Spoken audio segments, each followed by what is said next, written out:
लगे हमने करते हैं, हम लाइव हैं। अस्सलाम वालेकुम everyone, I am speech therapist Naila Rizwan. उम्मीद है आप सब लोग खैरियत से होंगे और अपने अपने घरों में सेफ होंगे। आज डब्ल्यूबीसी की मल्टी डिसिप्लिनरी टीम आपको लाइव ज्वाइन कर रही है, जिसमें ओवरऑल डिस्कशन के साथ साथ क्वेश्चन आंसर सेशन होगा। आप अपने मसाइल को हमारे साथ डिस्कस कर सकती हैं और हम मुमकिन हद तक कोशिश करेंगे कि आपके सवालों का जवाब दें। सबसे पहले मैं अपनी तमाम टीम से कहूँगी कि अपना और अपने प्रोफेशन को इंट्रोड्यूस करवाते हैं हम, ताकि हमारे सुनने वालों को ये पता चल सके कि हमारी टीम में हम किस किस एरिया को अटेंड करते हैं और कौन कौन सी चीज़ें हमारी डोमेन में आती हैं। सबसे पहले मैं अपनी आपको इंट्रोड्यूस करवाऊंगी और स्पीच थेरेपी के बारे में बताऊंगी आप लोगों को। आई एम नाइला रिजवान, 2006 से मैं स्पेशल मेडिटेशन के साथ काम कर रही हूँ। क्योंकि मैं स्पेशल एजुकेटर भी थी, स्पीच थेरेपिस्ट भी हूँ, तो डिफरेंट एज ग्रुप के साथ और डिफरेंट डिसेबिलिटी के साथ मुझे काम करने का मौका मिलता है। अभी मैं speech therapist consultant speech therapist मिलाल हॉस्पिटल हूँ और डायरेक्टर ऑफ वेलबींग सेंटर हूँ। आपको आज मैं बताऊंगी कि हम स्पीच थेरेपी में कौन-कौन से एरियाज़ पे काम करते हैं और कौन-कौन से मसाइल से मुताल्लिक लोग हमें जॉइन कर सकते हैं। अगर किसी भी छोटे या बड़े को समझने या बोलने में मसला हो, तो वो हमसे रुजू करता है। अगर आर्टिकुलेशन एरर्स हों, यानी तलफ़्फ़ुज़ की गलत अदायगी हो, जैसे किताब को तताब कहना, जैसे कुर्सी को तुर्सी कहना, गलत अल्फ़ाज़ की अदायगी अगर हो, तो तब भी हम उसका इलाज करते हैं। इसी तरीके से क्लेफ्ट लिप और क्लेफ्ट पैलेट के साथ जो बच्चे होते हैं, उनकी सर्जरी के बाद स्पीच थेरेपी का काम होता है कि किस तरीके से उनकी क्लैरिटी पे काम किया जाए और किस तरीके से उनकी प्रोडक्शन को बेहतर बनाया जाए। इसी तरीके से हम बात करते हैं अफ़ेज़िया की, यानी फ़ालिज के बाद बहुत से लोगों में बोलने और समझने के मसाइल आ जाते होंगे। आपने सराउंडिंग में देखा होगा आपने अपनी सराउंडिंग में देखा होगा कि कुछ कॉलेज के बाद अफ़राद बहुत फ्लुएंट बोलते हैं, लेकिन उन्हें सवाल कोई और किया जाता है और जवाब वो किसी और चीज़ का देते हैं। इसी तरीके से कुछ बंदे समझते तो बहुत अच्छा हैं, लेकिन वो प्रोड्यूस नहीं कर पा रहे होते हैं और मोस्टली वो रोना शुरू कर देते हैं, क्योंकि उनको समझ तो सब चीज़ों की आ रही होती है, लेकिन वो प्रोडक्शन लेवल पे नहीं होती। इसी तरीके से लर्निंग डिसेबिलिटी, जैसे कुछ बच्चों का लर्निंग इशू होता है, पढ़ाई में कमज़ोर होते हैं, लिखाई में कमज़ोर होते हैं, वो भी हमारी डोमेन में आते हैं। हम उनकी लर्निंग एबिलिटी पे काम करते हैं और उनके गोल को सब स्टेप में डिवाइड कर देते हैं और उनको लर्निंग के काबिल बनाते हैं। इसी तरीके से कुछ बच्चे और बड़े पट्टों की वजह से बोलने के मसाइल का शिकार होते हैं या उनके पट्टे खींचे हुए होते हैं, तो वो बोल नहीं पाते। उन मसाइल को भी एक स्पीच थेरेपिस्ट देखता है। डिस्फेजिया, जो कि बहुत ही एक कॉमन चीज़ होती है जो स्पीच थेरेपिस्ट की डोमेन में आती है, लेकिन अनफॉर्चुनेटली ये बहुत से लोगों को नहीं पता कि खाने, निगलने और चबाने के मसाइल जो हैं वो स्पीच थेरेपिस्ट डील करता है। बहुत से लोगों में देखा हो जाता है कि खुराक की नाली लगी हुई होती है। खुराक की नाली को रिमूव करवाना, उनको ओरल फीडिंग की तरफ लेके आना और उनको प्रोडक्शन की तरफ लेके आना, ये तमाम काम स्पीच थेरेपिस्ट के होते हैं। इसी तरीके से हकलाहट, जो कि आजकल बहुत कॉमन है बच्चों में, बड़ों में, अटक-अटक के बोलना, उसके मुख्तलिफ से फीचर्स होते हैं, जैसे एक ही बात को रिपीट करना, एक तलफ़्फ़ुज़ को रिपीट करना या एक वर्ड को रिपीट करना। ये मुख्तलिफ सिनेरियो होते हैं जिसमें मुख्तलिफ अफ़राद जो होते हैं वो मुख्तलिफ तरीके से प्रॉब्लम कर रहे होते हैं। तो उन तमाम चीज़ों को भी स्पीच थेरेपिस्ट ही डील करता है, जो कि एक मिसकंसेप्शन बनी हुई है कि शायद ये पट्टों की कमज़ोरी की वजह से या किसी कमज़ोरी की वजह से ये हकलाहट होती है, जबकि ऐसा नहीं होता। इस पे भी हम डिटेल से बात करेंगे।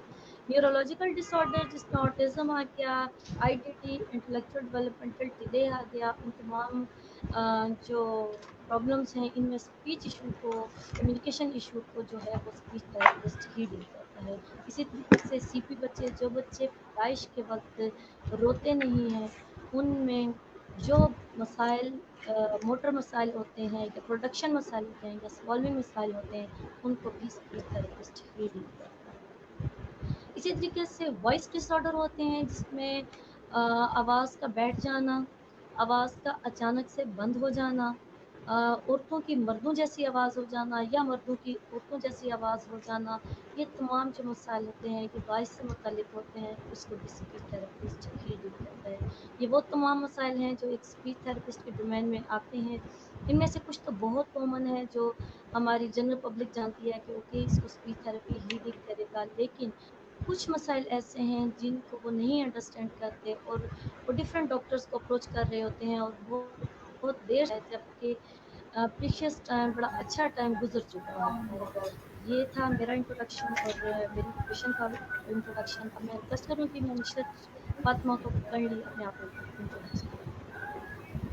Assalamualaikum. My name is Syeda Ishrat Fatima और वेलबींग सेंटर में as a psychologist and behaviour therapist work कर रही हूँ। मेरा 5 साल का एक्सपीरियंस है। मैंने एमएच हॉस्पिटल में वर्क किया हुआ है, शिफा इंटरनेशनल हॉस्पिटल में से मेरा कायद-ए-आज़म यूनिवर्सिटी में एक्सपीरियंस है। वेलबींग सेंटर में हम जिन बच्चों को डील कर रहे हैं वो डिफरेंट बिहेवियर प्रॉब्लम के साथ होते हैं, जिसमें हमारे पास एडीएचडी होते हैं, ऑटिज़म होते हैं, ईटिंग डिसऑर्डर के साथ होते हैं, मूड डिसऑर्डर के साथ होते हैं, एंटी सोशल बिहेवियर के साथ होते हैं, सैडनेस के साथ होते हैं और सोशल इंटरेक्शन नहीं कर रहे होते हैं, हर्ट हर्ट करते हैं खुद को और आउटब्रेस्ट बहुत ज़्यादा होता है बच्चों में। इसके अलावा डिफरेंट सोसाइटल प्रॉब्लम्स हैं जिनकी वजह से बच्चों में काफ़ी सारे बिहेवियरल इश्यूज़ आ रहे हैं, जिसमें स्क्रीन टाइम जो है वो बहुत ज़्यादा है। डिफरेंट बच्चे जिनकी डिफरेंट रीज़न हो सकती है, लेकिन स्क्रीन टाइम एक ऐसा फैक्टर है जिसको मेरे ख़्याल में काफ़ी सारे लोग इग्नोर करते हैं, लेकिन अपने बच्चों को वो स्क्रीन हाथ में दे देते हैं। इसकी एक मेन रीज़न ये होती है कि पेरेंट्स खुद भी मोबाइल यूज़ कर रहे होते हैं या स्क्रीन यूज़ कर रहे होते हैं, जिसकी वजह से बच्चे पे काफ़ी सारा इफ़ेक्ट पड़ता है और फिर वो टेंट्रम शो करता है कि उसको भी मोबाइल चाहिए। जब बच्चे के हाथ में मोबाइल आता है उसकी वजह से उसमें डिफरेंट प्रॉब्लम्स होती हैं, जिसमें सबसे पहले उसमें बिहेवियर इशू आता है, उसकी स्पीच प्रॉब्लम होती है, उसका फिजियो इशू आ जाता है, ऑक्यूपेशनल प्रॉब्लम हो जाती है। ये सारी चीज़ें इसमें होती हैं। अब मैम सादिया जो है वो अपना इंट्रोडक्शन देंगी।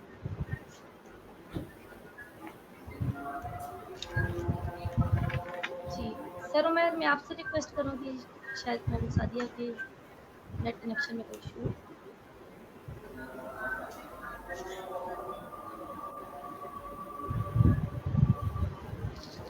जी, सर उमैर मैं आपसे रिक्वेस्ट करूँगी कि please introduce yourself.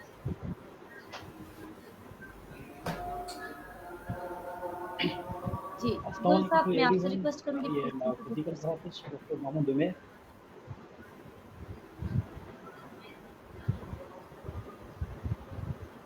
Geometry sir, please continue. Okay, I can continue. I am a physical therapist, Dr. Mohammed Umair, currently working as a consultant field physical therapist in Wellbeing Rehabilitation Center. The previous experience in the multiple hospitals of the Pakistan in Karachi, Jamshoro, and in Islamabad. Now, today I tell you the main concept of the physical therapist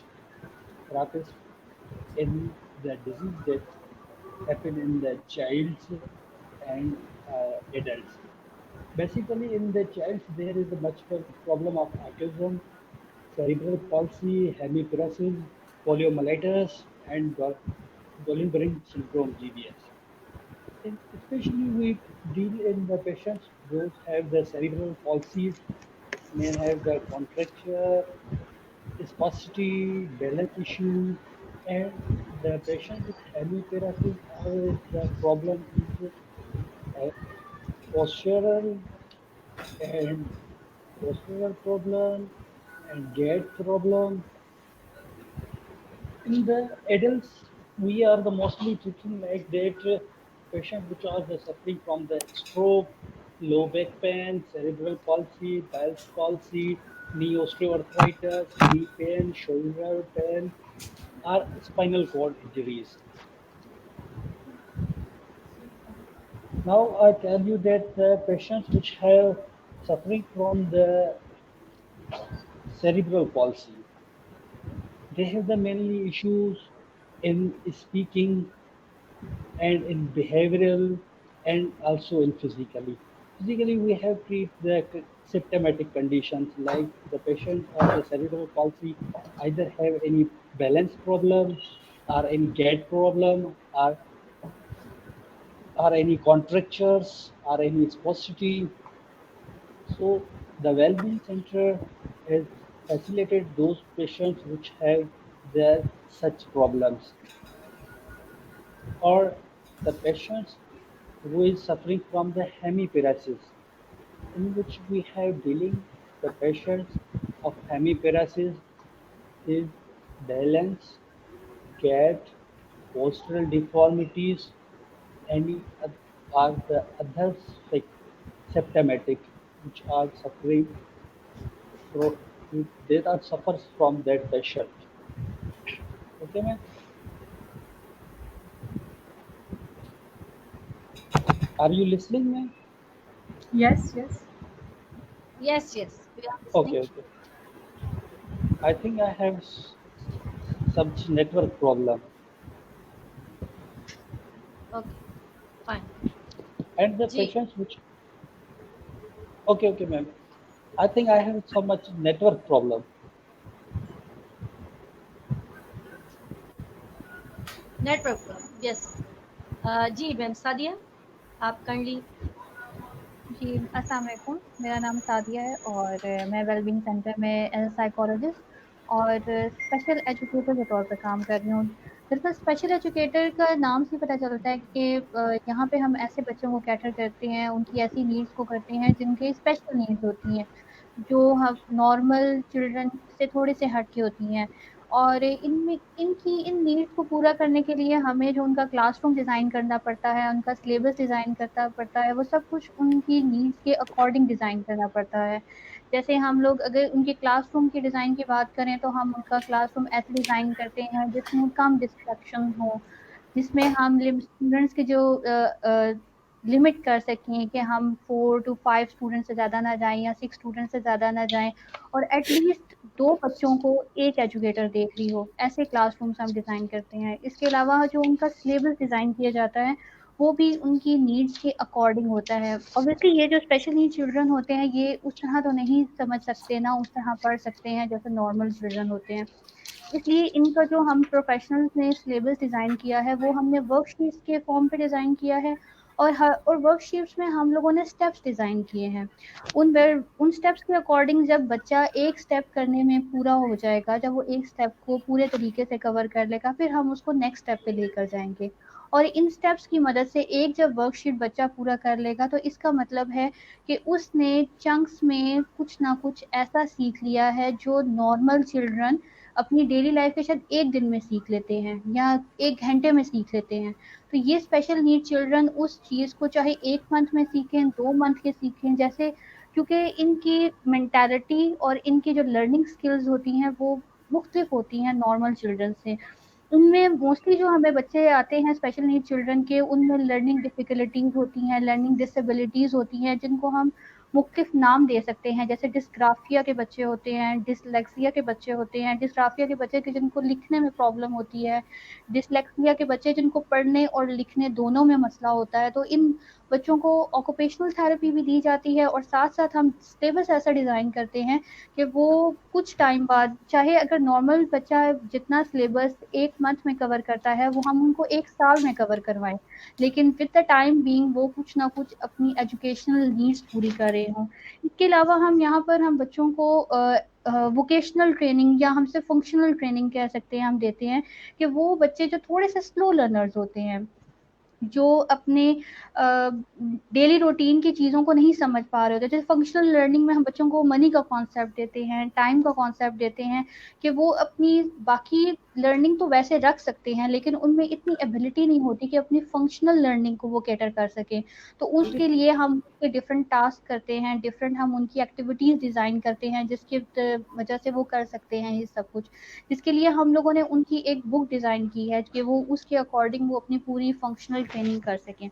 इसके अलावा अगर हम बात करें अपने worksheets की, तो worksheet जब भी एंड होंगी तो उसके बाद हम बच्चों की एक असेसमेंट करते हैं, जिस असेसमेंट पे बेस करता है कि बच्चे ने कहाँ तक खुद से सीखा है। क्योंकि जो मुख्तलिफ बच्चे होते हैं, जैसे ऑटिज्म के बच्चे हो गए या फिर एडीएचडी के बच्चे हो गए, तो उनको एक जगह सेटिंग पहले उनकी प्रॉपर डेवलप करना है और फिर उनको इस लेवल पे लेकर आना है कि वो उस सिलेबस के अकॉर्डिंग कुछ ना कुछ पढ़ सकें और लिख सकें, उसमें टाइम रिक्वायर्ड होता है। जी मैम।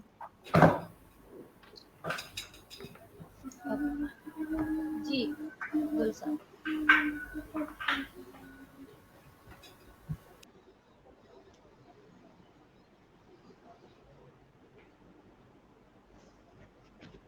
जी।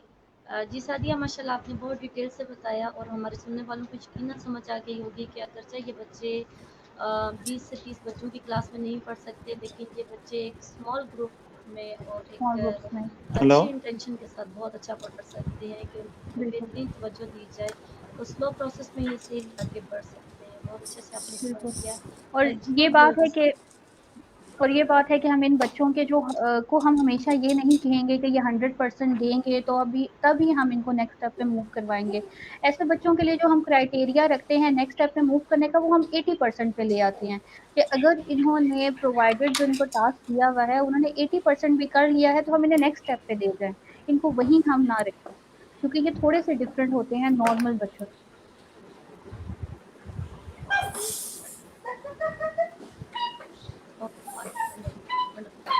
जी गुल साहब।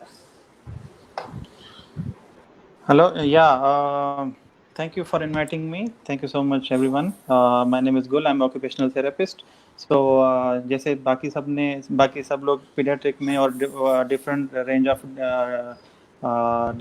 disabilities और age group के साथ काम कर रहे हैं. Same with me. I have worked with the adults as well as pediatrics.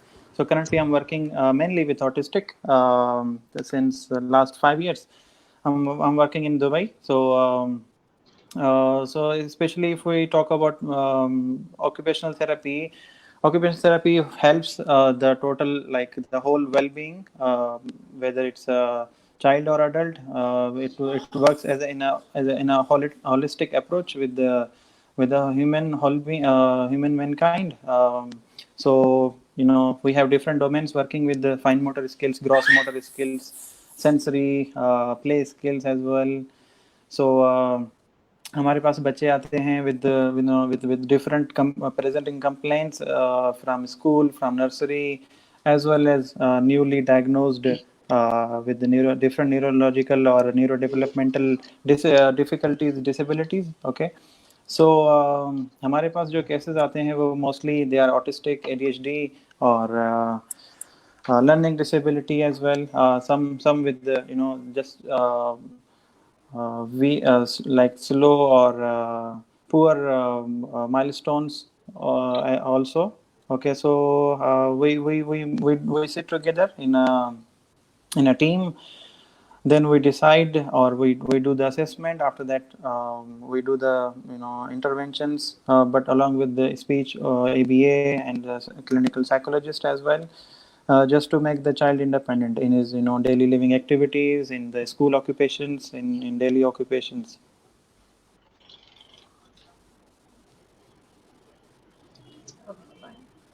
Excellent. I think जब भी एक बच्चे की बात की जाती है या किसी रिहेबिलिटेशन की बात की जाती है तो तब एक टीम वर्क का कॉन्सेप्ट जहन में आता है। जब तक टीम वर्क नहीं होता तब तक एक आउटपुट नज़र नहीं आती। और एग्जैक्ट आज हम इस प्लेटफॉर्म में आप लोग को लाइव इसीलिए ज्वाइन किए हुए हैं ताकि आप हमसे क्वेश्चन आंसर कर सकें, अपने बच्चों और बड़ों के मसाइल के बारे में पूछ सकें, ताकि हम मैक्सिमम आपको गाइडलाइन प्रोवाइड कर सकें। मैं तमाम प्रोफेशनल से ये कहूँगी कि आजकल हम सभी एक पेंडेमिक का सामना कर रहे हैं, तो किस तरीके से हम सोसाइटी में कंट्रीब्यूट कर रहे हैं या किस तरीके से कर सकते हैं। फर्स्ट में आप सब देखने वालों को ये कहना चाहूँगी कि यहाँ पे ना सिर्फ हम आपके क्वेश्चन आंसर का रिप्लाई करेंगे, बल्कि हम ये चाहते हैं कि अगर कोई भी शख्स हमें लाइव सेशन लेना चाहता है, लाइव ज्वाइन करना चाहता है, ऑनलाइन सेशन की तरफ हम पूरी दुनिया अभी आजकल मूव कर रही है, टेलीथेरेपी की तरफ मूव कर रहे हैं, तो हम आपसे कहते हैं कि WBC team is available for your cooperation और आपके पार्टिसिपेशन के लिए हम लोग रेडी हैं, तैयार हैं। हम आपके साथ ताउन करने के लिए रेडी हैं और इसीलिए आज एक प्लेटफॉर्म पे हम आपको नज़र आ रहे हैं। मैं रिक्वेस्ट करती हूँ आप सबसे कि किस तरीके से आप कंट्रीब्यूट कर रहे हैं प्रेजेंट कंडीशन में।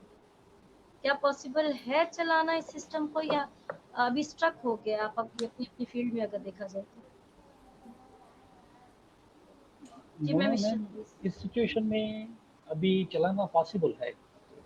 अगर आप देख रहे हैं कि कोई बंदा जो मेंटली रिटायर्ड हो चुका है या ऐसा बंदा जो फिजिकली फिट नहीं रहा, क्योंकि अभी ऐसा कोई सच वर्क नहीं हो रहा है, तो घर बैठे बैठे ओबेसिटी का बहुत बड़ा इशू आ रहा है इन सच कंडीशन। आप अगर देखें तो लोगों में ओबेसिटी दिन ब दिन बढ़ती जा रही है, क्योंकि ऐसा कोई फिजिकली एक्टिविटीज़ वर्क ही नहीं है जो उन बंदों को फिजिकली फिट रखे। तो इस सिचुएशन में बंदे को कम से कम अपने घर में ही फिजिकली फिट रहना चाहिए। उसके लिए उसको कम से कम दिन में 15 से 20 मिनट फिजिकली एक्सरसाइज करनी चाहिए।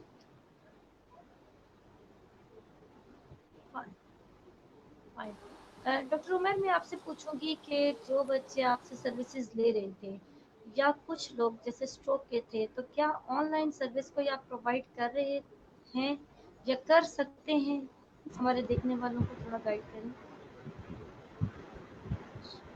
Sorry ma'am, can you repeat the question?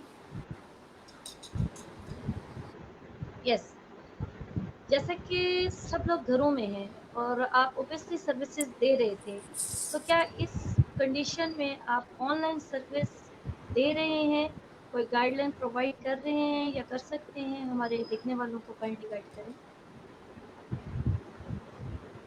या कि जो अब फिजिकली सर्विसेज ले रहे थे, जैसे सेरेब्रल पॉल्सी के पेशेंट हो गए या स्पाइनल कॉर्ड इंजरी के पेशेंट हम ले लेते हैं या स्ट्रोक के पेशेंट लेते हैं हम, जो पहले फिजिकली ले रहे थे, अब क्वारंटाइन की वजह से वो उनको फैसिलेशन मुहैया नहीं हो रही है, तो वो ऑनलाइन घर में जो है अपने पेरेंट्स से वो फिजिकली जो चीज़ें हैं वो करवा सकते हैं। जैसे सिंपल है कि आप उनको पैसिव रेंज ऑफ मोशन घर में ही करवाएं। जैसे स्ट्रोक का पेशेंट है, अब आप उसको एक तो स्ट्रेचिंग आप उसको करवा सकती हैं, दूसरा आप उसको फिजिकली जो पैसिव रेंज ऑफ मोशंस हैं वो आप उस बंदे को घर में करवा सकता है कोई। अगर बच्चा भी है तो बच्चे को आप सच ऐसी गेम्स डिज़ाइन हम बताते हैं कि ऑनलाइन आपको ऐसी गेम्स बताते हैं कि आप वो बच्चे को परफॉर्म करवाएं, ताकि बच्चा फिज़िकली उस चीज़ में एक्टिव रहे और वो हमारी उस गोल पे काम करे। जैसे एक बच्चा को अब व्हील चेयर से हमने उठा के गेट ट्रेनिंग पे ले आए हैं, अब वो वॉक तो कर रहा है पर वो फिसल रहा है, कभी उधर जा रहा है कभी उधर जा रहा है। तो आप हम उसको ऐसी सिंपल सी गेम बताते हैं ऑनलाइन में कि आप अपने बच्चे को घर में वो करवाएं ताकि वो फिजिकली फिट रहें। फाइन। मैं अपने देखने वालों को ये ज़रूर कहना चाहूँगी कि WBC का चैनल है जिसमें हमारे तमाम प्रोफेशनल्स जो हैं वो डेमोन्स्ट्रेशन के साथ पेरेंट्स को गाइड करते हैं कि किस तरीके से आपने घरों में रहते हुए बच्चों को काम करवाना है। और कुछ केसेस जो हमारे पास कंटिन्यू थे, उनके अकॉर्डिंग एक्सरसाइज प्लान की गई हैं और उनको डेमो के साथ पेरेंट्स को गाइड किया गया है। आप अगर उस रेलिवेंट गाइडलाइन लेना चाहते हैं तो हमारे यूट्यूब चैनल को भी विज़िट कर सकते हैं और बाकी हम अवेलेबल भी हैं। हम हर फ्राइडे को इंशाल्लाह लाइव आपको ज्वाइन बैटरी करेंगे बंद। ताकि आपके जो भी क्वेश्चन हुआ रिप्लाई कर सकें। जी कुल, आप कैसे कंट्रीब्यूट कर रहे हैं इस टाइम में? मैम जैसे बाकी टीम मेंबर्स ने बताया, यहाँ पर भी इवन पाकिस्तान में भी we are doing like live or online sessions with the parents, okay, for the old clients जो कि हमारे पास ऑलरेडी थेरेपीज ले रहे थे, ओके, उनके करंट गोल्स करंट प्लान चल रहा है, home plan and new assessment as well. तो इवन जो कि हमसे थेरेपीज नहीं ले रहा था, इवन जो आपके पास भी अगर न्यू क्लाइंट होगा for online, like we do assessments, we send them the checklist, parents checklist, or the teachers checklist, जिसमें that is like part of assessment, and then we do parents interview as well online for the new clients, new kids. For the old one, or which are like already undergoing under therapies, so we do live sessions, we monitor them, we check them, and then we do the we definitely we give, take the feedback as well after maybe twice a month, once a month as well.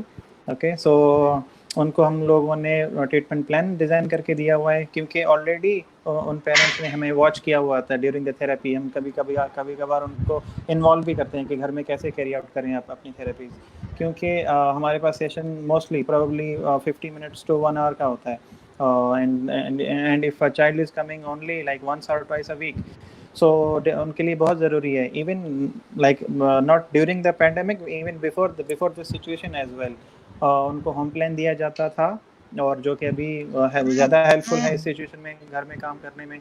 और उन parents को already like they are well awared of therapies, whether it's OT, physio और special need, special educator और ABA, जितने भी treatment plans हैं वो parents को ऑलरेडी पता है। So somehow we do monitor them, we do guide them as well. और इस सिचुएशन की वजह से जो उनके घर में उनको प्रॉब्लम्स हो रही हैं, जैसे स्पेशली ASD और सेंसरी नीड्स का बच्चा है, तो उनको क्या प्रॉब्लम्स हो रही हैं, क्योंकि already they are like at home, और उनको कोई एक्सेस नहीं है बाहर जाने का, प्लेग्राउंड एक्टिविटीज़ में जाने का, और उनकी एनर्जी लेवल इतनी हाई हो चुकी होगी। So like due to like current situation, उनकी जो भी न्यू कंप्लेंट्स हैं, न्यू प्रेजेंटिंग कंप्लेंट्स या न्यू बिहेवियर्स, गुड और bad, so we monitor them, and वो हम पेरेंट्स से प्रॉपर फीडबैक ले रहे होते हैं, और हम उनको ऑनलाइन और ऑफलाइन दोनों ही हेल्प आउट कर रहे होते हैं। और क्योंकि हम डायरेक्ट 1-on-1 सेशन नहीं ले रहे पेरेंट्स के साथ, थोड़ा सा मैं मज़ीद जी हम I would like to add one more thing, क्योंकि एक होम सेंटर में एक घर पे और क्लिनिक में आपके पास जब बच्चा थेरेपी लेने आ रहा होता है, तो 1-on-1 इंटरेक्शन में और घर में इस तरह ऑनलाइन बताना, there is a difference, huge difference. Difference is that like 1-on-1 session में हम लोग एक प्रॉपर लाइक ऑब्जर्व कर रहे होते हैं बच्चे के बिहेवियर्स को, मेडिकल पॉइंट ऑफ व्यू, और even if there is like for example 1-2 complaints होंगी, तो हमारे पास हम ऑब्जर्वेशन में असेसमेंट में ज़्यादा प्रॉब्लम्स दिख रही होती हैं।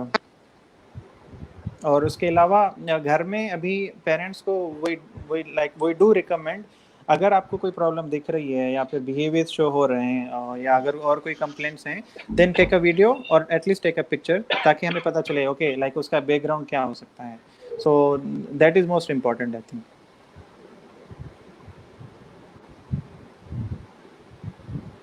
बिल्कुल ऑब्वियसली एक चेंज होता है, क्योंकि घर के इन्वायरमेंट में और एक क्लिनिक इन्वायरमेंट में या सेटअप में बहुत फ़र्क होता है। बच्चा मेंटली प्रिपेयर होता है कि यहाँ जाके मुझे ये बिहेवियर शो करना है। घर में तो ऑब्वियसली वो नो बाउंड्री के साथ होता है। एग्जैक्टली वाकई बहुत बड़ा। फिर भी मैं ये कहूँ ऑनलाइन में एक बहुत खूबसूरत बात हमें नज़र आती है, वो पेरेंट्स का प्रॉपर एक गाइडलाइन पे आ जाना बहुत बड़ी बात है, क्योंकि इन द लॉन्ग रन ये बहुत फ़ायदे की बात है कि पेरेंट्स बहुत अच्छे से गाइड हो रहे हैं, और वो पता चल रहा है कि हमने बच्चे के साथ कैसे काम करना है। करेक्ट, बहुत अच्छी बात है। जी मैम, ईशा से पूछूंगी कि आजकल स्ट्रेस, डिप्रेशन, स्पेशल नीड बच्चे घरों में होते हैं, तो किस तरीके से आप टैकल कर रही हैं उनके पेरेंट्स को, उन बच्चों को, और क्या सर्विसेज प्रोवाइड कर रही हैं आप? जैसे कि कोविड-19 की वजह से हर तरह के निज़ाम ज़िंदगी मुतासर हुई है, वहीं पे स्ट्रेस की वजह से लोगों की लाइफ जो है तो वो डिस्टर्ब हुई हुई है। अब ये तो एक नॉर्मल लोगों की बात है, लेकिन जब आ जाते हैं स्पेशल नीड बच्चों की तरफ, और उनके पेरेंट्स जो होते हैं ऑलरेडी स्ट्रेस में होते हैं, लेकिन ये एक ऐसा टाइम है जिसमें उनका स्ट्रेस डबल हुआ है, क्योंकि पहले तो वो अपने बच्चों को एक सेंटर में भेज रहे थे जहाँ पे उनकी प्रॉपर थेरेपीज़ हो रही थी, जिससे वो सेटिस्फाई भी थे। लेकिन ये एक ऐसा पेंडेमिक है जिसकी वजह से लोग अपने घरों में रह गए और उनको काफ़ी सारी प्रॉब्लम फेस करनी पड़ रही है। इस सिचुएशन में हम ये करते हैं कि बच्चों के जो डिफरेंट बिहेवियर है उन पे कैसे वर्क किया जाता है। जो उनके गार्डियंस होते हैं, पेरेंट्स होते हैं, हम उनको ऑनलाइन जो है तो उनको कुछ स्ट्रेटजीज़, कुछ टेक्निक्स बताते हैं। उसके बाद कुछ हम डेमो करते हैं, वो ऑनलाइन उनको दिखाते हैं कि आपने बच्चे के साथ यूँ करके आपने वर्क करना है। डिफरेंट बच्चों की डिफरेंट प्रॉब्लम्स होती हैं, जिस तरह से कि बच्चे हैं उनमें सिटिंग नहीं है। एक थेरेपिस्ट के सामने उनकी सिटिंग जो है तो वो डेवलप की तो जा सकती है, उनको बिठा के आराम से, और डिफरेंट टेक्निक्स के साथ थेरेपिस्ट तो काम करता है, लेकिन एज अ मदर बच्चे की सिटिंग पे वर्क करना बहुत मुश्किल काम है, जिसके लिए पेरेंट्स अपनी हद तक बहुत ट्राई तो कर रहे हैं, लेकिन उस तरह से वो अपनी टाइम टेकिंग है और पेरेंट्स उस तरह से हैंडल नहीं कर पा रहे हैं। क्योंकि जब थेरेपिस्ट वर्क कर रहा होता है वो डिफरेंट उसके पास एक्सपीरियंस होता है कि उसने बच्चे को टैकल कैसे करना है, लेकिन एज अ मदर जब बच्चा रोना शुरू करता है तो अब वो माँ का दिल होता है, वो अपनी थेरेपी को वहीं पे रोक देती है। एक प्रॉब्लम आके हमारे लिए यहाँ पे आती है कि बच्चे में उस तरह से इम्प्रूवमेंट नहीं आ रही। दूसरी बात ये है कि हम बच्चों को 1 to 1 सेशन भी ले रहे हैं, और इस टाइम में जो 1 to 1 सेशन ले रहे हैं हम सेंटर में, उसके लिए सिर्फ हम एक बच्चे को बुलाते हैं। एक रूम में हमारे पास सिर्फ एक बच्चा होता है और एक थेरेपिस्ट होता है। डिफरेंट टाइमिंग है, और इस सिचुएशन में मैं पेरेंट्स के लिए यही कहूँगी कि वो अपने बच्चों पे जो है जैसे कि थेरेपिस्ट उनको रिकमेंड कर रहा है या फिर प्लेटफॉर्म बता रहा है, जो टेक्निक्स वो बता रहा है वो वाली टेक्निक्स को यूज़ करें, और अगर पॉसिबल हो तो 1 to 1 सेशन के लिए उनको सेंटर में लेके आ सकते हैं। मैम सादिया, मोस्टली हम जब एक कॉन्सेप्ट है कि स्पेशल नीड के साथ जो बच्चे होते हैं वो पढ़ नहीं सकते या उन्होंने कितना सा पढ़ना है, क्या इस सोच में तब्दीली आई है? आप क्या समझती हैं? आप कोऑर्डिनेट कर रही हैं और पेरेंट्स से मिलती हैं, मीटिंग्स करती हैं, बट जो थिंक पेरेंट्स की सोच में तब्दीली महसूस कर रही हैं आप, या नहीं वही सिनेरियो जो एक ज़माने में चलता रहता था वही चल रहा है? नहीं मैम, पहले के लिहाज से देखा जाए तो काफ़ी डिफरेंस आया है। पेरेंट्स अब काफ़ी अवेयर हैं। पहले तो ऐसे होता था कि 3 साल तक बच्चा जब तक बोलता नहीं था तो पेरेंट्स को यही लगता था कि हमारा बच्चा नॉर्मल है। 3 या 4 साल की उम्र के बाद उनको जाके पता चलता था कि नहीं, कोई प्रॉब्लम है हम बच्चों में, और हमें स्पीच थेरेपिस्ट या साइकोलॉजिस्ट किसी को हमें दिखाना चाहिए अपने बच्चों को। अब इसी तरह जब एजुकेशन की बात आए तो नॉर्मल स्कूल्स के बच्चे, जो नॉर्मल स्कूल्स होते हैं, वो तो बच्चों को किसी ना किसी वे से बिठा लेते हैं कि चलें आ जाएं। फिर वो कुछ मंथ्स गुजारते हैं, वो कहते हैं ये नहीं पढ़ रहा या ये नहीं सीख सकता, और उसको फिर वहां से मूव ऑफ करवा देते हैं। लेकिन अब पेरेंट्स को ये काफ़ी नो हाउ हो गई है कि अगर हमारा बच्चा 3 साल का है या 2.5 साल का है तो उसको क्या क्या चीज़ खुद से आनी चाहिए, क्या चीज़ उसकी एक इन्नेट एबिलिटी होनी चाहिए कि वो इनबॉर्न उसमें होनी चाहिए, और टाइम के साथ साथ वो डेवलप हो जानी चाहिए। इस तरह उनको पता चल गया हुआ है कि घर में अगर हम अपने 2 साल के बच्चे को बिठाएंगे तो वो स्क्रिबलिंग कर लेगा, वो लाइंस लगा लेगा, वो कलरिंग करेगा तो किस हद तक की कलरिंग कर लेगा। तो इसी तरह पेरेंट्स में जब ये अवेयरनेस डेवलप हुई है, तो अब जब ये सिचुएशन है तो काफ़ी पेरेंट्स को जब हम प्रोवाइड कर रहे हैं, जैसे हम उनको वर्कशीट प्रोवाइड कर रहे थे कि हाँ, और उनको साथ साथ हम लोगों ने गाइडेंस भी दी कि आप लोग ऐसे वर्कशीट बच्चों को करवाएं। पहले उनको एक रजिस्टर रखें और एक रजिस्टर पर एक पार्ट आप उनका करवाएं, जैसे हम अपने सेंटर में भी करवा रहे थे। और जब बच्चा उसमें बिल्कुल 100% अपनी शो कर दे कि वो आपकी एक कमांड के बाद ए लिख लेता है, आपकी एक कमांड के बाद बी लिख लेता है, आपको बार बार उसे गाइड नहीं करना पड़ा, या वो ट्रेसिंग बहुत अच्छे से करना शुरू कर रहे हैं, तो इस तरह पे पेरेंट्स को पता चल रहा है कि अब हम लोगों ने आगे नेक्स्ट स्टेप पे कैसे जाना है। और साथ ही साथ हम पेरेंट्स को ये भी गाइड कर रहे हैं कि आप दिन में एटलीस्ट, जैसे हमारे पास बच्चा ऑलमोस्ट 3 आवर्स के लिए एक आता था, तो हम पेरेंट्स को कह रहे हैं कम से कम अगर आप 3 आवर्स नहीं दे रहे तो आप कम से कम 2 आवर्स बच्चों को दें। वो 2 घंटे बैठ कर आराम से किसी ना किसी चीज को लिखें, रीडिंग, राइटिंग, या फिर पेंट कर लें, कोई ना कोई चीज उनकी इस तरह डेवलप होती रहेगी।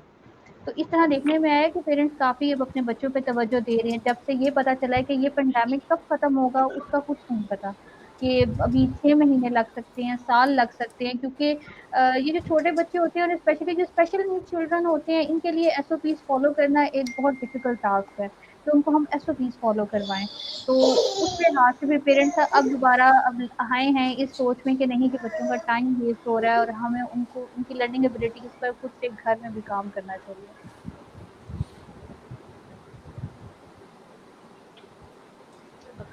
Thank you so much. आपने बड़ा अच्छा किया, बयान किया कि पेरेंट्स की अब सोच बदलती जा रही है, और स्पेशली जल्दी मैं बात। सादिया के बारे में ये कहना चाहूँगी अपनी ऑडियंस से कि सादिया ने स्पेशल नीड बच्चों के लिए करिकुलम डिज़ाइन किया है और हर माँ बाप की ख्वाहिश होती है कि नॉर्मल दूसरे बच्चों की तरह ये बच्चे भी मॉन्टेसरी में हों, ये बच्चे भी स्कूलिंग में हों, इनका भी कॉन्सेप्ट हो। तो इस एक कॉन्सेप्ट को हमने ट्रू किया है, जिसमें तमाम प्रोफेशनल्स की हेल्प शामिल है और ऑब्वियसली ये टीम वर्क है। टीम वर्क के बगैर नामुमकिन होता है। गुल, आपके पास कितने नॉर्मल बच्चे अप्रोच करते हैं जो राइटिंग इशू के साथ होते हैं या नॉर्मल स्कूल से होते हैं?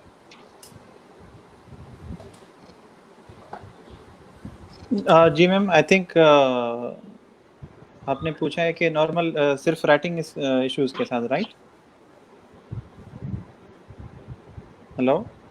जी, मैं पूछ रही हूँ कि राइटिंग इशू के साथ आपके पास कितने बच्चे आते हैं या नॉर्मल स्कूलिंग से कितने बच्चे आपको अप्रोच करते हैं? काफ़ी सारे आते हैं एक्चुअली, जो जैसे देखें, दो कैटेगरीज हैं असल में। कुछ बच्चे ऑलरेडी डायग्नोज्ड होते हैं, जिनमें प्रॉब्लम्स, मेडिकल प्रॉब्लम्स होते हैं, या जिनको पेरेंट्स ने ऑलरेडी नोटिस किया होता है कि okay there is some problem, जैसे आई कांटेक्ट नहीं दे रहा, या डिलेड स्पीच है, या फिर ऐसे आई गेज डिफरेंट है, या फिर स्टीरियोटिपिकल मूवमेंट्स हैं। ये वो साइन एंड सिम्टम्स हैं जो कि नज़र आ रहे होते हैं पेरेंट्स को या फिर प्रोफेशनल को, आई मीन डॉक्टर्स वगैरह को। I think there is issue in the audio. या अभी ठीक है। ओके, सो जो स्कूल से रेफरल होके आते हैं हमारे पास, वो भी बहुत सारे हैं। वो उन कैटेगरी के बच्चे हैं जो कि लाइक जो डायग्नोज नहीं हुए होते, उनकी प्रॉब्लम्स नहीं दिख रही होती, अपेरेंटली वो कम्युनिकेट कर रहे होते हैं, मतलब सारे माइलस्टोन्स उनकी अचीव हुए होते हैं, लेकिन कहीं ना कहीं उनकी डेवलपमेंट में ऐसा फेज आया हुआ होगा जिनको लाइक स्कूल में आके वो चीज़ें नोटिस हो रही हैं। ओके, जैसे difficulty in reading and writing, वो बच्चा वाइट बोर्ड से या ब्लैक बोर्ड से कॉपी नहीं कर रहा अपनी कॉपी पे, और या प्लेग्राउंड एक्टिविटीज़ में पार्टिसिपेट नहीं कर रहा। So apparently like they have good muscles, they have good muscle strength, as per history they have good like achieved all milestones on time, लेकिन या there is some undiagnosed difficulties या फिर some sensory issues जो कि बाद में जाके school से एक्चुअली रेफर इसीलिए होके आते हैं कि स्कूल में सारी चीज़ें आपको नज़र आ रही होती हैं बच्चे के डेवलपमेंट के according. For example classroom activities, playground activities, okay, और peer group activities, social skills, सारी चीज़ें ये लाइफ स्किल्स हैं। ओके, एक बच्चे की लाइफ स्किल्स हैं ये सारी चीज़ें। तो कहीं ना कहीं वहाँ पे प्रॉब्लम हो रही होती है, तो then they are get refer to the psychologist और ओटी और speech therapist as per their presenting complaints. So school से मेनली जो अभी हमारे पास आ रहे हैं वो है पुअर सिटिंग टॉलरेंस के बच्चे, इनअटेंटिव, और या राइटिंग इश्यूज। कभी कभार सिर्फ ये प्रॉब्लम भी होती है, आई मीन द कंसर्न होता है ये रीज़न ऑफ रेफरल कि ये प्लेग्राउंड एक्टिविटीज़ में पार्टिसिपेट नहीं कर रहा होता। Then we do the assessment and then we check the medical history, birth history, और कहीं ना कहीं उनका कुछ ना कुछ कोई ना कोई डेवलपमेंट का पार्ट, या फिर कोई ना कोई ऐसी बात हुई होती है जो कि उसको एकेडमिक्स में या फिर उसकी लाइफ स्किल में प्रॉब्लम कर रही होती हैं। सो हमें वो चीज़ें देखनी होती हैं। फाइन। और स्पेशली मैं अपने सुनने वालों को ये कहूँगी कि ये बाहर के मुल्कों में तो बहुत ट्रेंड है कि जब बच्चा लेथार्जिक होता है या पार्टिसिपेट नहीं कर रहा होता है तो बड़े अलर्ट हो जाते हैं पेरेंट्स बाकी है कि बच्चा अगर किसी जगह पार्टिसिपेट नहीं कर रहा, उसके बिहाइंड बहुत सी रीजंस हो सकती हैं, उसको फाइंड करना ज़्यादा बेहतर होता है बनिस्बत ये कि उसको आइसोलेट होने दिया जाए, उसकी डायग्नोसिस की तरफ आ जाना चाहिए। करेक्ट। सर उमैर, मैं आपसे पूछूंगी कि डेवलपमेंटल माइलस्टोन जैसे होते हैं तो डिले माइलस्टोन के साथ क्या लोग फिजियोथेरेपिस्ट को जल्दी अप्रोच कर लेते हैं या अपना आइडियल टाइम गुजारने के बाद में एहसास होता है कि ओके ये अब उठ नहीं रहा, चल नहीं रहा, खड़ा नहीं हो रहा और अब हमें फिजियोथेरेपिस्ट को अप्रोच करना चाहिए, या कुछ मंथ्स ही वो आप लोगों को अप्रोच कर लेते हैं? मैम, अब ये होती है कि पेरेंट्स कितने अवेयर हैं इसके बारे में, क्योंकि काफ़ी ऐसे पेरेंट्स होते हैं जिनको इनके बारे में अवेयरनेस ही नहीं होती है कि डिलेड माइलस्टोन क्या होता है, या न्यूरोलॉजिकली प्रॉब्लम क्या होती है या फिजिकली प्रॉब्लम क्या होती है। जैसे उनका बच्चा रिलेट माइलस्टोन के साथ नहीं चलता है, वो कहते हैं कि इसको कोई न्यूरोलॉजिकल प्रॉब्लम है या इसको कोई ऐसी बीमारी है या इसी को कोई जैसे भूत छूत का असर है, बच्चे को उस पर बिलीव करते हैं मोस्टली। अगर जिनको फिजिकली के बारे में पता होता है कि भाई हमारा बच्चा 3 महीने से नेक होल्डिंग पे नहीं आया, 3 महीने का है तो इसको नेक होल्डिंग करनी चाहिए, 3 महीने से इसने नेक होल्डिंग नहीं की है, अब 6 महीने में इसको सिटिंग आनी चाहिए, इसने सिटिंग नहीं की है, तो इसका मतलब ये इसके जो Correct. माइलस्टोन है वो डिले है। हमें इसको फिजिकली थेरापिस्ट के पास लेकर जाना है। अगर ये पेरेंट्स को अवेयरनेस होगी तो वो ले आएंगे। अगर इनके जिनको अवेयरनेस नहीं होती है इनके बारे में, वो कहीं किसी न्यूरोलॉजिस्ट के पास लेके जाते हैं या किसी ऐसे वो बाबा के पास ले जाते हैं कि भाई हमारे बच्चे को इशू है, ये नहीं कर रहा है। मेनली ये में होता है अवेयरनेस अपने पेरेंट्स के ऊपर। अगर जिनको पता लग जाता है तो वो एज अर्ली ले आते हैं फिजिकल थेरापिस्ट के पास, तो वो माइलस्टोन रिकवर हो जाते हैं जो डिलेड होते हैं। अगर एज सच आप जितना लेट ले आएंगे तो रिकवरी उतनी लेट चली जाएगी इसमें।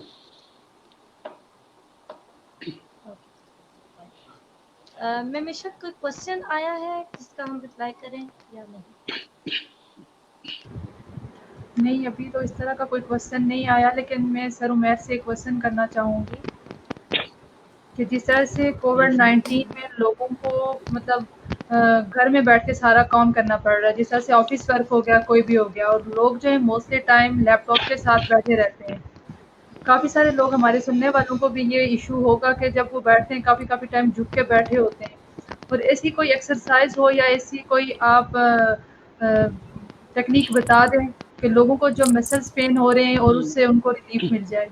जी जी जी जी मैम, ये आपका बहुत अच्छा क्वेश्चन है कि अगर कंटिन्यूसली आप 6 आवर्स किसी लैपटॉप पे काम करें, ये आप करंट टाइम की बात करें, पर उससे पहले भी ऐसे लोग होते हैं जो फ्रीलांसिंग का काम करते हैं या फिर ऐसे लोग हैं तो जो 6 घंटे लैपटॉप पे बैठे रहते हैं, तो उनमें से मोस्टली ये होता है कि किसी को बैक पेन का प्रॉब्लम आता है, किसी को अपर बैक का प्रॉब्लम आता है, और मोस्टली लोगों के पोस्टरल का डिफ़ॉल्ट ज़्यादा निकलता है। तो मेरे ख्याल से जो अभी घर में हैं तो उनको एक्सरसाइज करनी चाहिए, जैसे कैसेलेटिक एक्सरसाइज होती हैं, बॉडी वेट के थ्रू हम एक्सरसाइज करवाते हैं, जिसमें कोई ऐसी ज़रूरत नहीं होती, अपने वेट को इस्तेमाल करके अपनी मसल को स्ट्रेंथ करती हैं, जो आपको फिजिकली भी फिट रखता है और आपकी बॉडी को मस्कुलर स्ट्रेंथ भी देता है, जिसमें आपका पुशअप हो गया, पुलअप हो गया, चिनअप हो गया, ठीक है, क्रंचेस हो गई, प्लैंक्स हो गई। ऐसी आपको एक्सरसाइज जो है घर में आप करते रहें तो आपकी मस्कुलर स्ट्रेंथ, आपका पोस्चर और आपके जो बैक पेन के इश्यूज हैं वो खत्म हो जाएंगे। Thank you sir. Same question मैं गुल बलोच साहब से पूछूंगी कि क्या ऑक्यूपेशनल थेरेपी में आप क्या रिकमेंड करते हैं बच्चों को और बड़ों को? फिजियो में अगर सर मैंने बताया तो ऑक्यूपेशनल में क्या फेमस होता है? Ma'am, if actually let me show you something. Back camera. Okay. So can you see the screen? Yes. Okay. So this is the home program. We recommend or give. We just give the introduction as per the need of the child.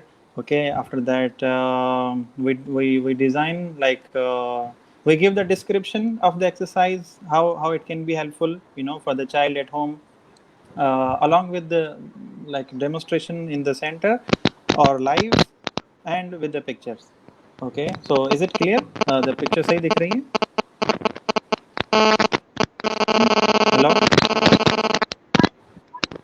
Hello. किसी हद तक idea हो रहा है? जी जी, किसी हद तक idea हो रहा है। Okay. So actually मैं लैपटॉप में थोड़ा इशू था, इसलिए मैं फ़ोन से कर रहा हूँ. And these are some physical activities, physical exercises. Okay. So if you see there is a game.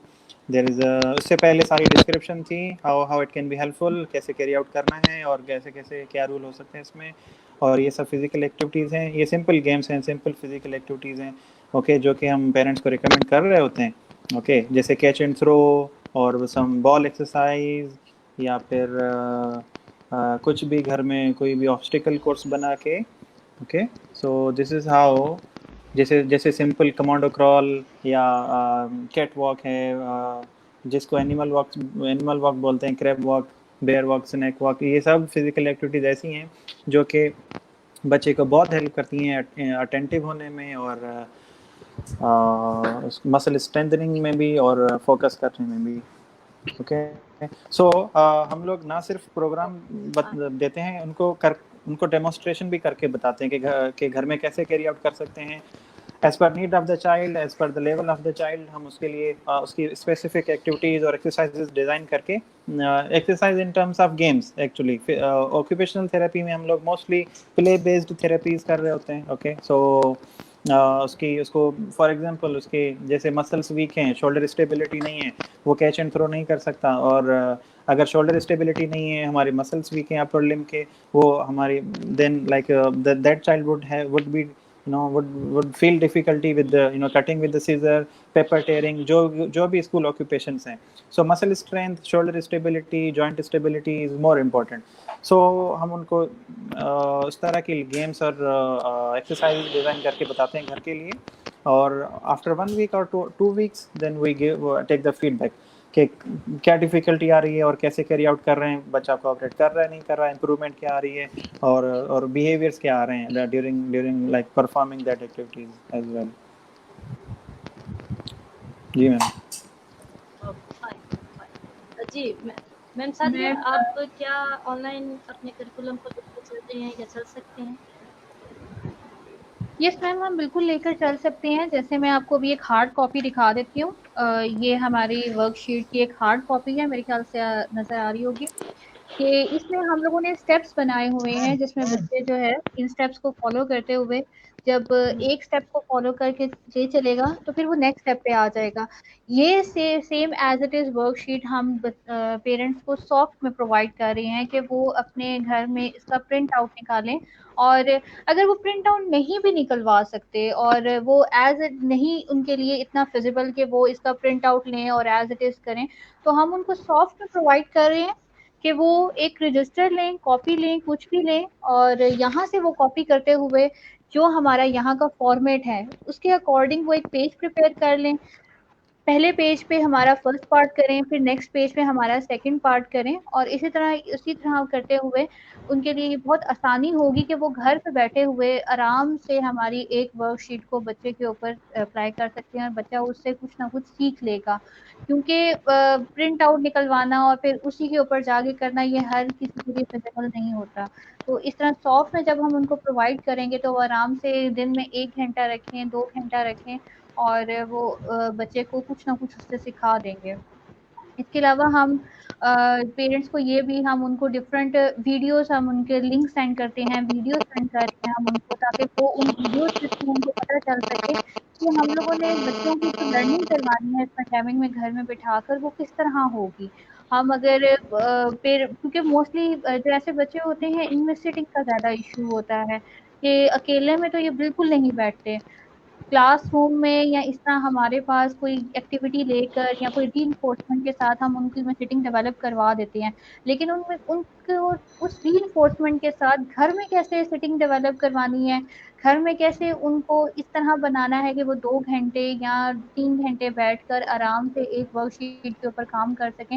इसके लिए हम उनको डिफरेंट वीडियोज़ दिखाते हैं, डिफरेंट हम उनको लिंक सेंड करते हैं, डिफरेंट हम उनको गाइडेंस देते हैं ऑनलाइन कि आप इस तरह बच्चों में सिटिंग डेवलप करवा के उनको आराम से बिठाकर आप एक वर्कशीट के ऊपर काम करवा सकते हैं। जी मैम। मैम इसके इसमें अलावा मैं एक जो बात ऐड करना चाहूँगी। अच्छा, जी, जी, जी आप बोलें। मैं साथ आप कंटिन्यू करें। मैं समझी अच्छा, आपका वो। इसके अलावा मैं थोड़ी-सी बात करना चाह रही थी कि जो नॉन स्पीच होती है, जो बच्चे जिनमें स्पीच डेवलप नहीं हुई हुई होती, तो ये तो थोड़ा-सा उन बच्चों के लिए भी ईज़ी हो गया ना कि जिनमें स्पीच डेवलप हुई हुई होती है। अब कुछ ऐसे बच्चे होते हैं जिनमें स्पीच डेवलप नहीं हुई हुई होती है और हम उनको हम स्पीच सेशंस भी दे रहे होते हैं और साथ-साथ उनका हमारे साथ एजुकेशनल प्लान भी चल रहा होता है। तो ऐसे बच्चों को के लिए फिर हम पेरेंट्स को अलहदा से भी गाइड करते हैं कि आपने इनके साथ कैसे इनको, जो हमें आपको नॉर्मली इनको समझ नहीं आएगी आपकी बात, तो आपने कैसे नॉन वर्बल तरीके से इनको समझाना है स्टेप बाय स्टेप करते हुए? जैसे कुछ बच्चों के साथ जो हमारे पास बच्चे कुछ आते थे उनमें हियरिंग प्रॉब्लम था, हियरिंग एड के साथ थे या उनको बिल्कुल स्पीच डेवलप नहीं हुई थी, तो कैसे आपने उनको इशारों के साथ, साइंस के साथ आपने उनको समझाना है कि उन्होंने ये लर्निंग या ये राइटिंग करनी है या ये रीडिंग करनी है, इस तरह की सारी बात होती। जी मैम इशरत। मैं ये चीज़ ऐड करना अम, चाह रही थी कि अगर जिस तरह आप से मैम साथिया ने बताया कि हमने एक फॉर्म शीट बनाई हुई है जिस पे बच्चे वर्क करते हैं। इसमें मैं सिर्फ ये चीज़ ऐड करना चाहूँगी कि अगर हमारे पास जो बच्चे हैं, जिस तरह से प्ले ग्रुप में हम उनको कह सकते हैं हमारे पास सेंट ट्रेसिंग एक ऐसी एक्टिविटी है जिसमें बच्चे इंटरेस्ट भी लेते हैं और आपको रिस्पॉन्स भी शो करेंगे। हम उनको देंगे, उस पे वो ट्रेसिंग करेंगे। इसके अलावा स्क्रिबलिंग, जो इनिशियल बच्चे होते हैं उनको स्क्रिबलिंग करवाई जाती है और स्क्रिबलिंग के लिए उन्हें लाइन्स लगानी होती हैं। लेकिन उसके लिए भी एक हमें उन्हें लिमिट भी सिखानी होती है कि उन्होंने कितनी लिमिट्स में लाइन्स लगानी है। उसके लिए स्टेंसिल्स हम घर में भी बना सकते हैं। अगर लॉकडाउन है और बाहर से नहीं चीज़ें अवेलेबल, तो आप इजीली घर में जो है एक गत्ता लेंगे और उसमें डिफरेंट शेप्स काट लेंगे और उसमें बच्चे को हम इजीली स्क्रिप्टिंग करवा सकते हैं। करेक्ट।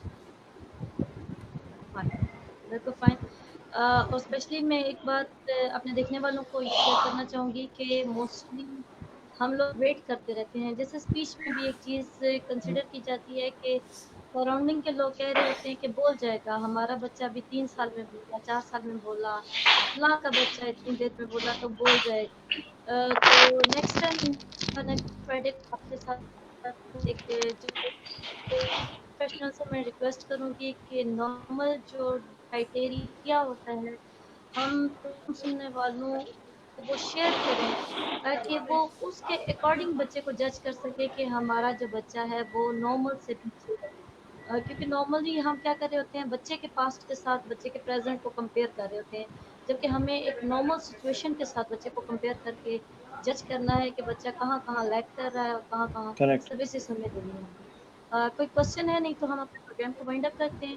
उम्मीद है सब सुनने वालों को अच्छा फीडबैक मिला होगा, एक अच्छा समझ आई होगी मैम कि ये किस क्वेश्चन आया तरीके हुआ से है उन्होंने कि अपने आई बच्चे थिंक के सो सुनने ये को करना। Sir, yes ma'am.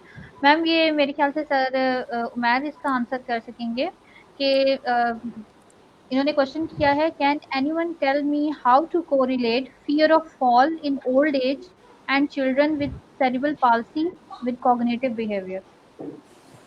कि जिन लोगों में सेरिब्रल सॉरी। पाल्सी होती है जी, उनका ये है कि जो एक फ़ियर डेवलप हो जाती है हमारे साथ ओल्ड एज में या फिर सेरिब्रल पाल्सी की वज़ह से बच्चों में कि हम उनको गिरने का हर वक़्त डर रहता है कि चलते-चलते मेरे ख़्याल से आई थिंक सो वो यही पूछना चाह रहे हैं कि जैसे हम चलते हुए गिरने का डर होता है, ओल्ड एज में होता है या बच्चों को होता है कि वो बहुत डर के चल रहे होते हैं। तो वो कह रहे हैं कि इसको आप कैसे कैटर कर सकते हैं? अच्छा, ठीक है, इस आपका क्वेश्चन क्वेश्चन का मैंने जवाब समझ मैं लिया। उमैर और सर को दोनों से देना चाहूँगी दोनों ताकि दोनों दोनों अपने ने तरीके से गाइड कर जी, जी। मैम आप कंटिन्यू करें। जी, सर उमैर। जी जी मैम, आप कंटिन्यू करें, मैं सुन रहा हूँ। सर उमैर आप क्या कहते हैं कि सर गुलबी क्या रह जाता है किसी भी इंसिडेंट के बाद या सर्वर पॉलिसी में, तो इसको कैसे कोप किया जा सकता है?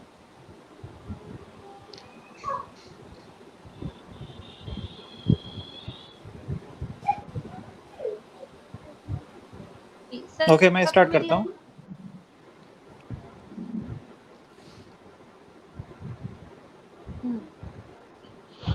हेलो।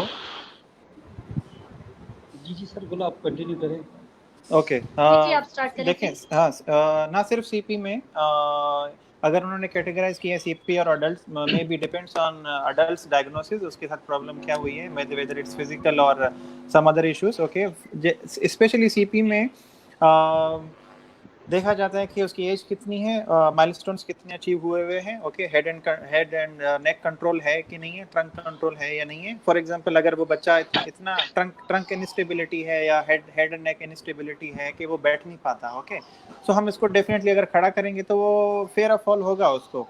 दो वजह हैं, one is sensory, one is muscular in terms of, अगर उसकी माइलस्टोन है उतनी के सिर्फ वो बैठ सकता है। ओके, वो इवन उसकी बायलेटरल लेग्स के आई मीन वो अगर उसको खड़ा करते हैं तो वो उसमें इतनी स्टेमिना नहीं है कि वो खड़ा हो पाए, लाइक अपने लोअर लिम्स पे बॉडी वेट नहीं डाल पा रहा, उसके मसल्स वीक हैं। एक तो ये वजह हो सकती है, दूसरी वजह ये हो सकती है कि सेंसरी, इवन इवन इफ वो खड़ा भी होता है, लेट्स सपोज उसके मसल्स भी ठीक हैं, वो खड़ा भी होता है, लेकिन फिर भी फेयर ऑफ फॉल है, गिरने से डरता है। वो एक हमारा एक सेंस है vestibular system. Okay, vestibular system हमारा डिटेक्ट करता है हमारी बॉडी पोजीशन को और स्पेशली हेड मूवमेंट को। ओके, अगर अगर हम मूव कर रहे होते हैं या फिर किसी टेबल के ऊपर चढ़ते हैं या सीढ़ियों के ऊपर चढ़ रहे होते हैं, तो हमारा एक ग्राउंड से हमारा लेवल डिफरेंट हो रहा होता है। ओके, सो उस चीज़ को डिटेक्ट करता है हमारा वेस्टिबुलर सिस्टम, जो कि इनर ईयर में है। अगर वो स्ट्रांग नहीं है, डेफिनेटली वो उसमें फेयर ऑफ फॉल होता है, ये देखा गया है। एएसडी में भी, सीपी में भी वो उनको मूवमेंट सिकनेस भी होती है, जैसे भी किसी भी झूले पे बैठते हैं वो फौरन से वोमिटिंग या डिजीनेस फील करते हैं, वो गाड़ी में बैठ के भी उनको मूवमेंट में प्रॉब्लम होती है। ओके, सो जिनका वेस्टिबुलर सिस्टम वीक होता है, ओके, और वो उनमें ये चीज़ देखी गई है सेंसरी पॉइंट ऑफ व्यू। और मज़ीद उमेर साहब डिस्क्राइब करेंगे अगर अगर अगर फिजिकल डिसेबिलिटी के साथ जैसे अगर डॉक्टर उमर, आप वो है। प्लीज ओके, डिफाइन करेंगे कि थैंक यू। डॉक्टर उमर, आपको आवाज आ रही है? यस यस सर, मैं सुन रहा हूँ। मैं जी, अब ये ये जो है कि एक गिरने का है खौफ सेरिब्रल। होता है, क्या फिजियोथेरेपी इस चीज को भी डील करता है? मैम बिल्कुल आपकी बात सही है। जो बंदे के अंदर डर होता है और जो बार बार वो उसको तंग करता है कि मैं गिर जाऊंगा। अब ये बात है कि एक है बड़ा, आपने क्वेश्चन में आया था, एक ओल्ड पर्सन है और दूसरा हम लेते हैं चाइल्ड सेरिब्रल पॉल्सी वाला बच्चा। अब मेनली जो ओल्ड बंदा है वो तो उसका सेंसरी सिस्टम भी था और उसका मोटर सिस्टम भी था। जब वो यंग था तब उसे कोई ऐसी फॉल की या ऐसी कोई डरने की गिरने की कोई ऐसी कॉग्निटल वो थॉट्स नहीं आते मैं गिर जाता हूँ। अब सेरिब्रल पॉल्सी का बच्चा है, उसके जैसे सर गुल ने बताया कि माइल्ड स्टोन जो है अचीव नहीं है। अब एक बच्चा ट्रंक कंट्रोल ही नहीं है, उस बच्चे ने कभी स्टैंड ही नहीं किया कि मैं खड़ा हो पाऊँ। जब तक वो खड़ा ही नहीं होगा तो वो उसका डर जो है वो ख़त्म नहीं होगा। एक दफ़ा वो जब खड़ा हो जाएगा तो उसका डर दिन ब दिन डिक्रीज़ हो जाएगा। फर्स्ट ऑफ ऑल, जब हम उसको किसी चीज़ से पकड़ के खड़ा करेंगे तो उसका डर वो होता है कि मैं गिर जाऊँगा। अगर कंटिन्यूअसली डे बाय डे आप उसको फिज़िकली ट्रेन करवाते रहें तो उसका डर जो है वो रिड्यूस होता जाता है, क्योंकि स्टेबिलिटी ऑफ मसल्स बढ़ती जा रही है, एक्सरसाइज के थ्रू स्टेबिलिटी बढ़ जाती है। एक दफ़ा जब स्टेबिलिटी बढ़ जाती है तो उसका डर खुद ब खुद ख़त्म हो जाता है कि भाई अब मैं नहीं गिरूँगा।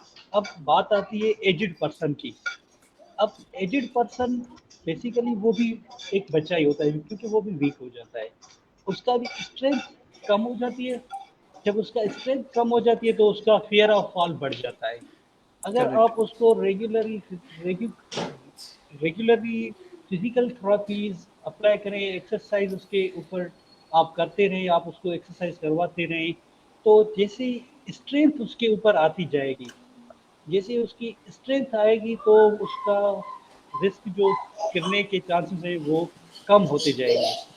और इसमें एक बात मैं ऐड करना चाहूँगा, जैसे अब ये है कि हमारे 3 सिस्टम्स होते हैं, वेस्टिबुलर सिस्टम होता है, ठीक है, और विजन सिस्टम होता है, और दूसरा हमारा जो होता है सोमेटोसेंसरी सिस्टम होता है। अब इन तीनों सिस्टम में अगर किसी एक में नेचुरली प्रॉब्लम है, जैसे वो देख नहीं सकता, विजन का उसमें प्रॉब्लम है, तो उसमें डरने का खौफ रहेगा ही रहेगा। करेक्ट। और अगर वेस्टिबुलर कोई है प्रॉब्लम, जेनेटिकली जहाँ बाय बर्थ उसको वेस्टिबुलर कोई प्रॉब्लम है, तो आप उसकी स्ट्रेंथ कितनी भी हो वो गिर जाएगा, उसका डर खत्म नहीं होगा। सोमेटोसेंसरी, अब बॉडी की पोजीशनिंग का बंदे को पता ही नहीं है कि मेरी बॉडी स्पेस में है या मेरी बॉडी ग्राउंड पे है, मेरी बॉडी जो है वो किसी जिगजैग पोजीशन में है। अगर ऐसी करेक्ट। कोई उसकी बॉडी की मूवमेंट्स वो खुद डिटेक्ट नहीं कर पाएगा तो उसका फेयर ऑफ फॉल कभी डिक्रीज नहीं होगा। तो बेसिकली ये जो जो 3 सिस्टम्स हैं, विजन, वेस्टिबुलर और सोमेटोसेंसरी, ये तीनों सिस्टम्स अगर बंदे के ठीक हैं, उसके बावजूद जो उसमें फॉल का रिस्क है, वो फियर का जो रिस्क है बढ़ जाता है, So it means they have either with or any strength problem or any weakness. तो मैम ये है कि अगर अब हम देखें कि ये तीनों सिस्टम अगर सेरिब्रल पाल्सी के बच्चे पे ले आते हैं तो इनमें से किसी एक सिस्टम में अगर उसको न्यूरोलॉजिकल डिफेक्ट है तो वो बच्चे का भी फॉल का चांस रहेगा, उस बच्चे में फॉल जो है गिरने का चांसेस रहेगा। Yes ma'am. अच्छा, आवाज आ रही है? यस सर, आ बहुत रही अच्छे है। से एक्सप्लेन किया है। और सर मेरा आपने एक्सप्लेन कर लिया है। जी जी जी। मैम नायदा आप कोई क्वेश्चन करना चाह रही हैं? हेलो, यस, आवाज़ आ रही है सबको? आ अच्छा रही है। मैम तो मैं अपना अगला का मेरे ख्याल से स्टक हो गया है, कैमरा स्टक हुआ हुआ है। ठीक है, नेक्स्ट क्वेश्चन है आपसे कि what do you suggest online education is helpful for special childrens? अच्छा, ठीक। ये इस पे बात अभी मैंने पहले भी की थी, मैं फिर दोबारा करती हूँ कि स्पेशल जो चिल्ड्रन हैं उनके लिए ऑनलाइन एजुकेशन, तो हम पहले अगर देखें, अगर पेंडेमिक की सिचुएशन से पहले देखें तो हम कह सकते हैं कि इतनी हेल्पफुल नहीं होती, क्योंकि जैसे हम बच्चों की सिटिंग डेवलप करवाते हैं और जैसे उनमें एक लर्निंग प्रोग्राम इंट्रोड्यूस करवा के एक डिफरेंट लर्निंग प्रोग्राम से हम उनके अंदर एक पूरा डेवलप करवाते हैं, कैसे उन्होंने एक चीज़ सीखनी है और कैसे में आगे चलना है। लेकिन इस पेंडेमिक सिचुएशन में अगर हम देखें तो वही तो ये बात है कि कुछ ना होने से कुछ होना बेहतर होता है। तो हम बच्चों में साथ-साथ पेरेंट्स की भी इस तरह हमें ट्रेनिंग करनी पड़ रही है कि उन्होंने किस तरह बच्चों सर में म्यूट वो एक सेटिंग डेवलप करवा कर और कैसे उन्होंने बच्चों में ये सारा लर्निंग जो है वो एक डेवलप करवानी है। तो इस सिचुएशन में देखा जाए तो उनके लिए बहुत हेल्पफुल होगा कि अगर वो ये ऑनलाइन एजुकेशन लेकर अपना ये सारा जो लर्निंग प्रोग्राम है इसको कंटिन्यू रखें। बहुत अच्छे से मैम सादिया आपने एक्सप्लेन किया है। पहले भी हम इस इशू थैंक को यू मैम। एक्सप्लेन कर चुके हैं। और स्पेशल बच्चों के लिए ऑनलाइन सेशंस हेल्पफुल हो सकते हैं। वही बात हो है कि सकता कुछ ना होने से कुछ ना कुछ तो बेहतर होना होता है। बेहतर लेकिन होता है। ऑनलाइन सेशंस में जिस तरह से आप भी पेरेंट्स को गाइड कर रही हैं, हमारी पूरी टीम पेरेंट्स को गाइड कर रही है कि कौन-कौन सी टेक्निक्स यूज़ कर सकते हैं और कौन-कौन सी एक्टिविटीज़ हैं, बच्चों को किस तरह से हमने एक्टिविटीज़ में इन्वॉल्व करना है। बिल्कुल। ओके। Yes ma'am Naila?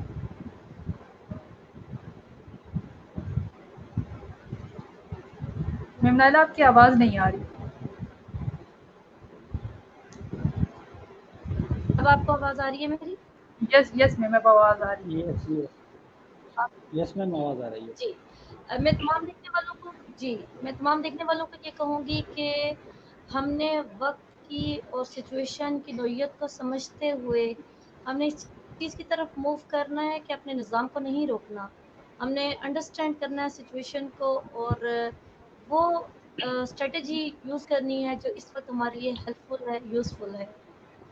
पूरी दुनिया का निज़ाम जो है वो ऑनलाइन चल रहा है और हम आपको ये कन्विंस नहीं कर रहे बल्कि आपको ये हकीकत बता रहे हैं कि गॉड नोज़ बेटर कि ये सिचुएशन कब तक चलेगी। हम लोग चाहे तो इसको डेमोंस्ट्रेट करके आपको गाइड करें, आपको साथ जॉइन करें, आप हमारा पार्ट बने, आप हमारे पास आके लर्न करें और अपने बच्चों को सिखाएँ। लेकिन इस टाइम पे लर्निंग प्रोसेस को हमने रोकना नहीं है। आप देखेंगे कि जो बच्चा जिस कंडीशन पे हम लोगों ने छोड़ा था, अभी उस बच्चे का क्या लेवल है, हमने उसको रिवर्स नहीं होने देना बल्कि उस पे काम करना है। और जहाँ बहुत सी खराबियाँ हैं इस टाइम में, इस पेंडेमिक में, वहाँ मैं ऑनलाइन सेशन की एक तारीफ़ ज़रूर करना चाहूँगी कि दैट्स द बेस्ट टाइम कि इस टाइम में पेरेंट्स सीख सकते हैं और आपको ये प्रोफेशनल्स तमाम जो हैं वो सिखाने के लिए बैठे हैं। उम्मीद है इस यूनिटी को आप ज़रूर अवेल करेंगे, हमें जॉइन करेंगे और जहाँ-जहाँ आपको ज़रूरत पड़ेगी, हमारे तमाम प्रोफेशनल्स को आप अप्रोच हैं और करेंगे। थैंक यू सो मच और अपना बहुत सा ख्याल रखें और इंशाल्लाह नेक्स्ट मीटिंग में नेक्स्ट फ्राइडे को होप सो सेम टाइम पे इंशाल्लाह हम आपको लाइव जॉइन करेंगे। कोई भी क्वेश्चंस होते हैं आप इंशाल्लाह, तैयार रखें, इंशाल्लाह हम आपका जवाब देंगे। इंशाल्लाह। Thank you so much. Thank Thank you you so so much much. Everyone. Thank thank you. You so much. Thank you so much. Thank you. अल्लाह हाफ़िज़।